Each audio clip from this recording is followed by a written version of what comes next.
Anchadan beri China Motorsda faqatgina nalichiga mashinalar sotilib kelyapti. Ya'ni bundan ancha yillar oldin biz zakazga ham olib kelganmiz. Biz yana zakazga mashinalar olib kelishni boshladik.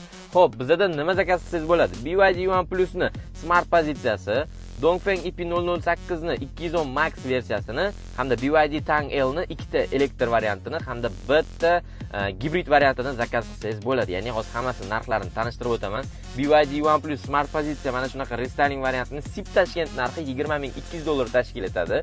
Bu mashinalarni eslatib o'taman. To'lov qilganingizdan keyin 30-35 kundan keyin qo'lingizga kelib tushadi mashina, ya'ni Toshkentga yetib keladi. Dongfeng IP008 ni narxi 24,500 SIP Tashkent narxi.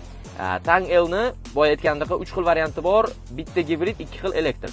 Gibridning narxini aytaman 33,500 wattni hamda u full pozitsiyasi bo'ladi, ya'ni 4 ta g'ildiragi ham tortadi.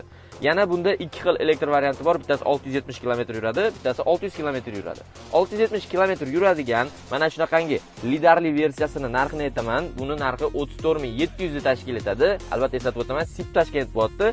Agarda 600 km yuradigan, 4 ta g'ildiragi ham tortadigan elektr versiyasi kerak bo'ladigan bo'lsa, 38,300 ga SIP Tashkentga mana shu avtomobilni xarid qilishingiz mumkin. Agarda sizga tayyor mashinalar kerak bo'ladigan bo'lsa, har xil turdagisidan bizda avtosalonimizda tayyorlari bor.